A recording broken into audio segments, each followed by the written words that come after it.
for the older students, where they can decide to go to school or not. For the little children, the parents just wake them up, dress them, and go to school. But for the bigger kids, it's really a challenge for the attendance, the high absenteeism. But in our school, what we are doing currently, which I believe is working, is we do mentoring program. Like for middle school and high school, we assign students to a particular teacher in terms of their attendance, calling the parents. What happened to Johnny? Why he's not in school today? Is he sick? Or calling the parents that Johnny did not submit the assignment, calling the parent that Johnny did great today or did something not so good today. So there's a communication between the mentor teacher and the parents to ensure that students are like coming to school, doing their work. Welcome to the podcast. What does it truly mean to lead with purpose? How does a leader's personal journey shape their professional mission? Today, we are exploring these profound questions with a leader who has dedicated her career to serving diverse and unique educational communities. We are honored to have Dr. Marilou Areno, a seasoned superintendent with a rich and inspiring journey. Dr. Areno, thank you for sharing your story with us. Thank you, Manik, and hello to everyone. And I'm happy to share my experience as an educator. My name is Dr. Marilou Areno, and I'm ready for a conversation with you, Manik. Let's just start with the journey, right? Because I think understanding how you ended up being at superintendency, right? Is super amazing. And it's long and impactful career in education. Where did you begin? What prompted you to get into education? And how has it been for you so far? Okay, it's quite a long story, but I can share it, like maybe briefly summarized. Well, I graduated bachelor's in psychology. I was not really into education. My undergrad was in psychology, so I worked after college. That was long time ago in 1984 as a psychometrician for 5 years. So remember how long was that working as a psychometrician for 5 years? And one day I feel like, is this really where I belong in this like psychometrician testing and all those? It seems like I heard someone calling me to do something, and I don't know what is that something. I was reading a newspaper and I suddenly saw wanted, they're looking for a preschool teacher. That was in 1989. And I said, oh, I can be a teacher. So I tried that position in 1989. I applied for that job without experience, just my willingness to do it. So that is the start of the story. I started teaching in 1989 as a preschool teacher. And then all the grade levels in the elementary up to seventh grade for so many years. In that career, I was able to go up the ladder of becoming a department head in an elementary department. And after that, an assistant principal for elementary. And in 2003, I became a principal. But this is way back in the Philippines. So I was a principal. But one day, I saw another advertisement in the newspaper, looking for a teacher in the United States. And this was in 2006. So to cut the story short, I also sent my resume and was interviewed by a superintendent at that time. He went to the Philippines recruiting teachers. Even though I was a principal then, I said, why not try teaching in other country, which is the United States?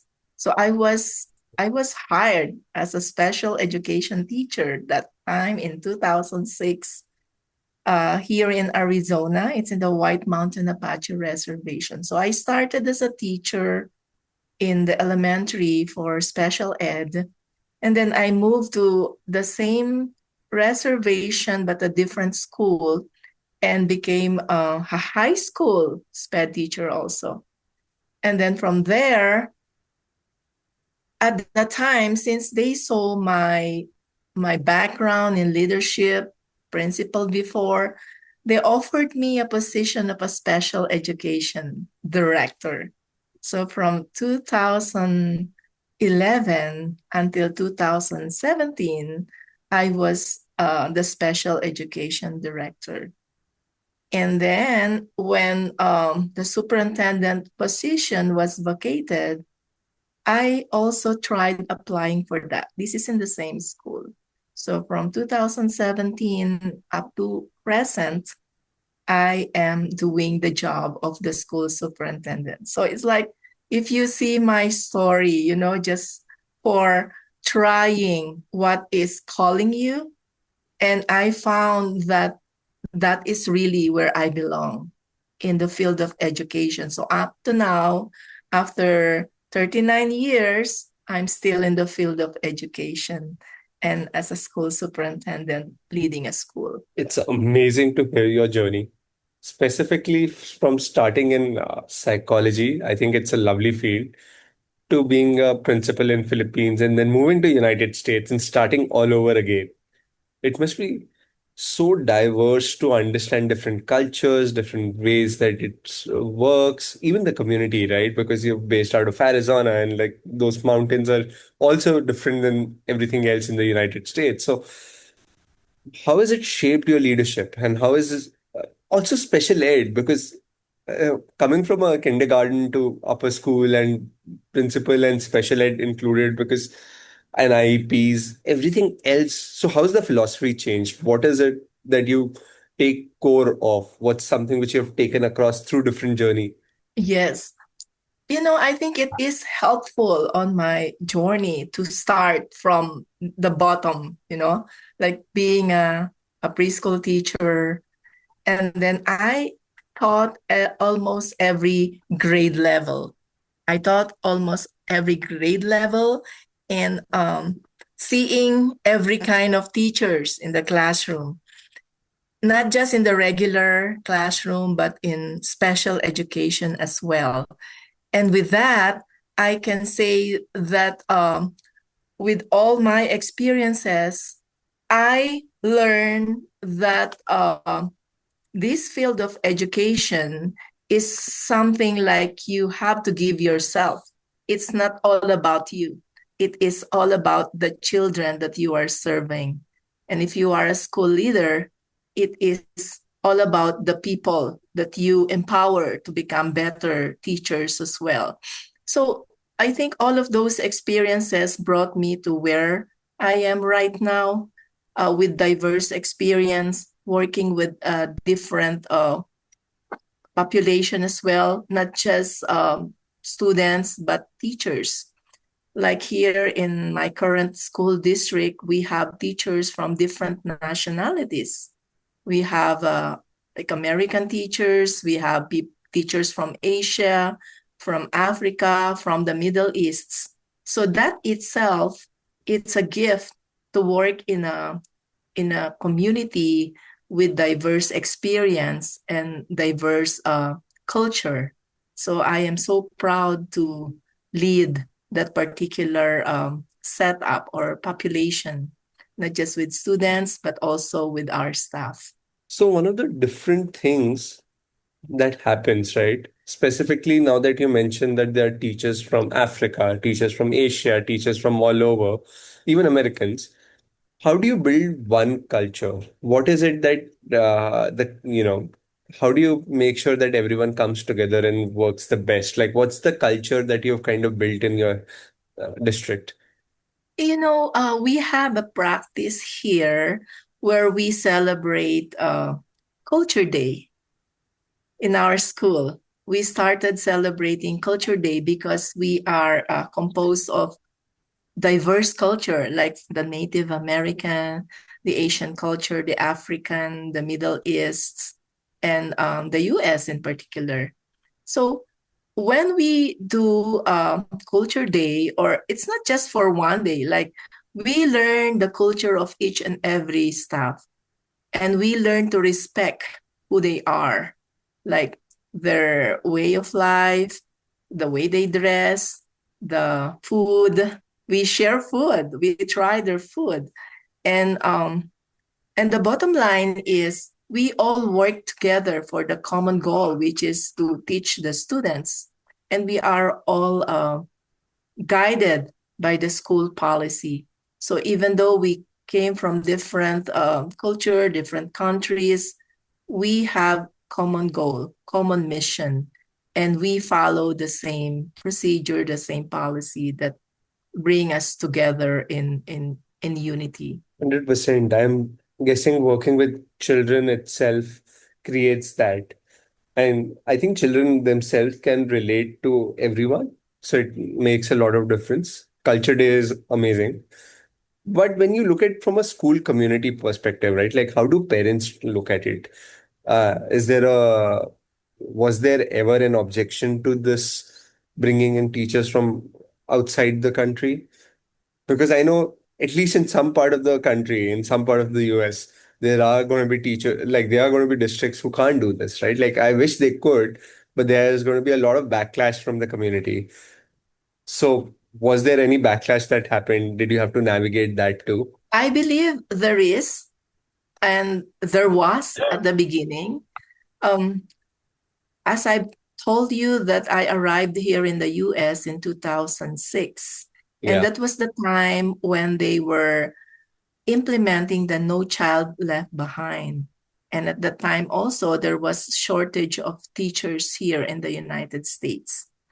So I believe even when I came here, I see how the children are kind of resistant in a way that who are you? Who are you coming to our place and teach us? Like where did you come from? Why you look different? Why you talk different? Even though we speak English, our accent is still different. So it's like they are not used to having new people in their school for the students and for the parents.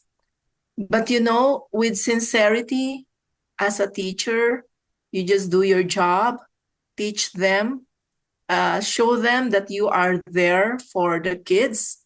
You are there to do your job, to support the community, and to immerse and to respect who they are. And later, you will see that you'll be accepted. And it's hard also that sometimes they question, why are they hiring international teachers? We don't want to do that, especially for me now that I am a superintendent. I would avoid that at all cost, hiring foreign teachers if I can hire local teachers. First, it's a challenge to recruit from different countries. The paperwork, the interview process, and the wait time. But you have no choice. You have to run the school, and each classroom should have a teacher. So your only last resort is to hire teachers from other places in order to fill the vacancies. So, with so many years that they see different teachers coming to their community, they learn to accept each individual person, like, because the teachers also that are coming from different country are trying their best to immerse to the community and to the culture, and to show how sincere they are in serving the school community and the people. Yeah, I think so. I think it is challenging. And from there, it comes to a point where I would love to understand. As a superintendent, there would be even before that, right? Like there would be moments of time when you will have to take difficult decisions, decisions which would not make everyone happy. Or some places where it would be unpopular in short term, but you know it's necessary for the district and you need to take those decisions. How do you find the conviction, or what are those decisions been for you? Yeah, the decision of hiring foreign teachers is actually not quite popular. Like why hire from somewhere if you can find someone here? But the problem is you cannot find someone here. The conviction is we just need to ensure that we are bringing highly qualified people that can really do the job, people that has commitment, and people or teachers that have the love for teaching and the love for the students. They have the love for their vocation. Teaching is a vocation. It is not just a job. It's a commitment. So you have in finding people that you are hiring, that is one thing you need to see, the commitment.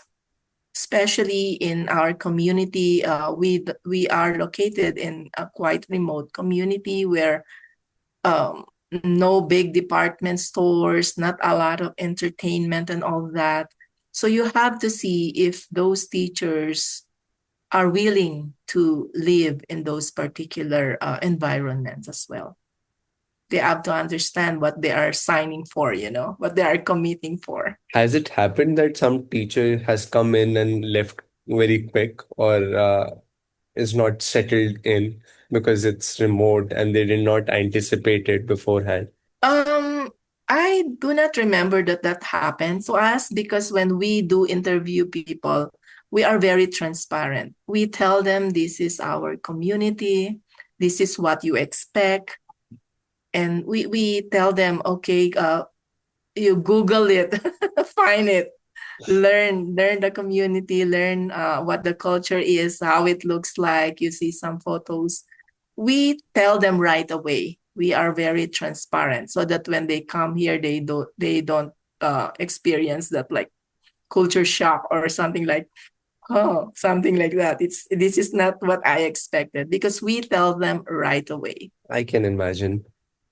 And moving from leadership towards community and teachers towards your internal world, because sometimes leadership is just not external challenges, it's the internal challenges our brain puts in front of us, right? Like the internal voice and the negativity that surrounds us, where we build stories which are not true or build models.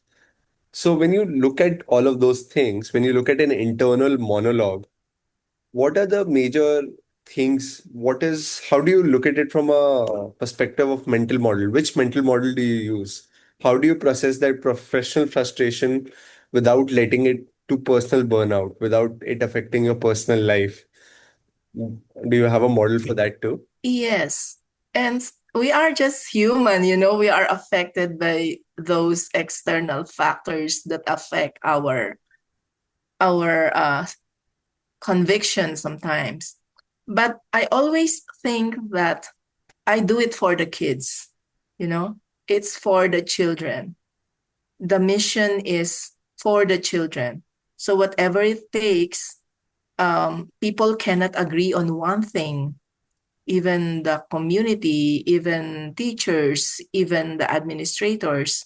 Sometimes we agree, we disagree to agree and all that. But at the end of the day, my conviction is we are here for the children. We are here for the children.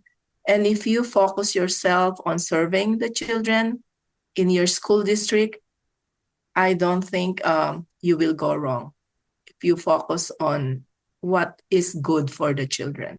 And because we're discussing children right now, there's a whole wave of AI and everything else which has come in. Like computers back in the day, then internet, and then social media. Now AI is here. How do you see it? Is it good? Is it harmful? Is it here to stay? What's going to happen? AI, yes, in the modern time. Just to share with you, even though we are located in a mountain in a remote area, I can proudly say that we have the top of the line technology, and our internet connectivity is also very strong. Like our children, they have each and every one of them, especially from middle school to high school, They all have their laptops and Chromebook that they use to do their lessons, their instructions, and email and communication with their teachers, research, and all that. And we also teach computer science to them. Part of the CTE program is computer science. So we expose our children to new technology. And at the same time, we make sure that they do not access the sites that they shouldn't be going. Yeah. Like our network is restricted. We put restrictions on what they can access, and we have IT monitoring that they see where the kids are going, and they block those sites that are inappropriate for them. And I hear from the principals and teachers that our children are writing better now, because I believe they are using AI, like probably Chat GPT and all those. So they use those technology to improve what they're doing. But we are also teaching them about intellectual property, like Yeah. citing, reference, and all that.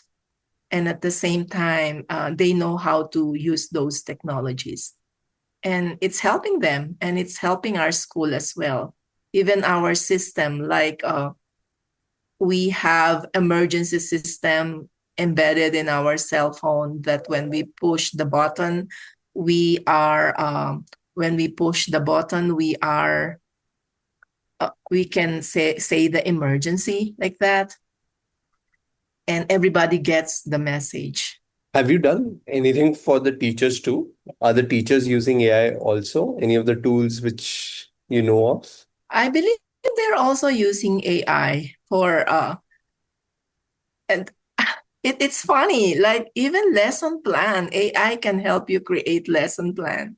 And like during my time, you have to write your lesson plan, you have to create your own visual aids. But now through AI, everything like lesson plans, instructional materials, they are all available, ready to use in the website. You can Google everything, you can search everything, you can use AI to find out about things. And and teachers, it's making their life, I believe, easier. One of the things that we always ask, it's basically something which the last podcaster has left for you. So the last superintendent that we spoke with, she asked us that to ask you, how are you working to solve chronic absenteeism? Because in her school district, there was a lot of absenteeism, and she's always interested to hear different ideas about the same. Yes, that is also one of our big concern, attendance, the absenteeism, especially for the older students, where they can decide to go to school or not. For the little children, the parents just wake them up, dress them, and go to school. But for the bigger kids, it's really a challenge for the attendance, the high absenteeism. But in our school, what we are doing currently, which I believe is working, is we do mentoring program. Like for middle school and high school, we assign students to a particular teacher. Like for example, 10 students to one teacher, and that teacher is responsible in monitoring those 10 students in terms of their attendance, calling the parents. What happened to Johnny? Why he's not in school today? Is he sick? Or calling the parents that Johnny did not submit the assignment, calling the parent that Johnny did great today or did something not so good today. So there's a communication between the mentor teacher and the parents to ensure that students are like coming to school, doing their work. And we also do like a reward system where we give attendance award, like for good attendance. We reward them to like a simple pizza and popcorn, popcorn and movie day that you can give in the school for those who kept coming to school, they maintain good attendance. So we just maintain constant communication with parents and do the mentoring. Those teachers, they make sure that the kids on their care are being monitored to come to school to do their assignments and to make sure that they earn the credits that they need to earn. One final question that I have. If someone wants to follow your journey, and understand how they can be the superintendent, what is the one stepping stone for entering school leadership would you give them? What is it that you will tell them? What advice would you give yourself, a younger self of you who would want to be here right now? Yes, I can tell my young self that good job. You did not kind of step back or felt afraid to take the challenge. One thing I can say is do not afraid to take the challenge or something good opportunity that comes your way. Like do not be afraid to take big responsibilities, especially if it is something that your supervisors is offering to you, because they will offer it to you because they see you have the potential. So grab it, take that opportunity, and don't be afraid. And another thing that I can say is always prepare yourself. When I say prepare yourself is you study. Like if you are a teacher now, you study to improve your craft. If you want to be a school leader, you take courses on educational leadership and management. Like you cannot just say, I want to be a principal or I want to be a leader, and you're not doing anything to improve yourself. You have to ready yourself, prepare yourself by education. Keep taking courses, pursue your degrees, study, study, study. Because you cannot teach, like as an educator, you cannot continue to teach this young generation if you yourself is not up to date with your education. If you stop learning in the 90s or in the 80s, you will be left behind with this new generation. So keep pursuing continuing education, study, and prepare for your goals. Like if you want to be a school leader, then prepare yourself to that direction. Take leadership courses, degree, get certification, like principal certification, superintendent certification. So even how much you like to become a leader, if you are not ready and you're not qualified, you won't get it. So preparations is everything. Thank you, Dr. Areno. Thank you for sharing your journey, your wisdom, your heart with us today. It has been truly inspiring. For anyone who would want to reach out to you, what would be the best way? LinkedIn? Yes, I am at LinkedIn. I think that's where you found me too. Yeah, that's true. And they can connect to me through LinkedIn. And yeah, I'm open to conversation and to give some pointers on someone who is aspiring to become a school leader. Thank you so much. It's been an amazing time having this conversation. Thank you so much for giving me this opportunity to share my journey